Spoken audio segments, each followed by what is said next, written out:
ప్రేమ.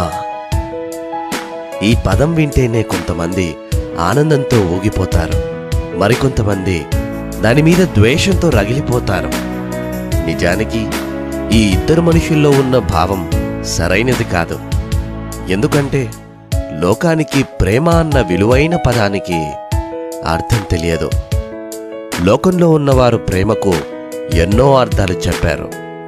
ఒకడేమో ప్రేమ జీవితాన్నిస్తుంది అంటాడు, కానీ జన్మతో జీవితాన్నిచ్చే ప్రేమను అమ్మలో పెట్టింది దేవుడు అంటే మాత్రం నమ్మడు.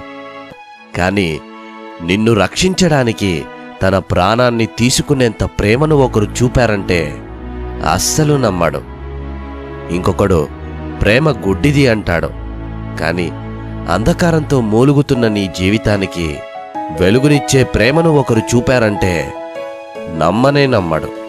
అంతేకాకుండా ప్రేమ ఓడిపోతుంది అంటాడు, కానీ నిన్ను వెలిగించడానికి తాను ఓడిపోయేంత ప్రేమను ఒకరు చూపించారంటే నమ్మడు. కానీ ఒక్కసారి ప్రేమ గురించి ఆలోచిస్తే ఓ వ్యక్తి తాను ప్రేమించిన వ్యక్తితో ఐ లవ్ యూ, నేను నిన్ను ప్రేమిస్తున్నాను అంటాడు. అంటే నాకు నీకు మధ్య ప్రేముందని చెబుతున్నాడు.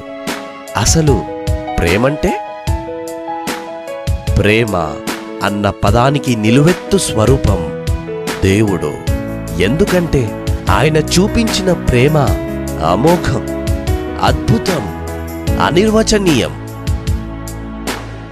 మనకు విలువైన జీవితాన్నిచ్చాడు, అందమైన ప్రకృతినిచ్చాడు, ఎంతో ప్రేమించే అమ్మానాన్నల్నిచ్చాడు.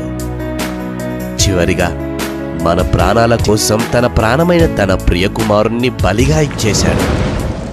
మన కోసం తన ఆలోచన, మన పాపం తన ఆవేదన, మన మార్పు తన సంతోషం, మన రాక తన నిరీక్షణ. నువ్వు నేను తన తపనగా ఉన్న దేవునిలో ఉన్నది ప్రేమ కాదంటారా? అందుకే ప్రేమ అన్న పదానికి అర్థం దేవుడు. దేవుడు ప్రేమామయుడు. God is love.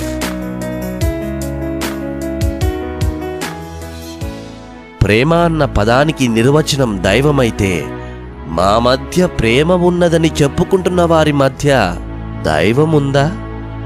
లోకం చెప్పుకుంటున్న ప్రేమల మధ్య దేవుడున్నాడా? దేవుడు లేని ప్రేమకు అర్థం లేదు. ప్రియ సహోదరి సహోదరులారా, ఒకరికొకరి మధ్య ప్రేమ కలిగి ఉండండి. ఆ ప్రేమలో దేవుణ్ణి కలిగి ఉండండి. ఇతరులకు ప్రేమను చూపించండి. ఆ ప్రేమలో దైవత్వాన్ని చూపించండి. ఇట్లు దేవుని ప్రేమతో మీ సహోదరులు.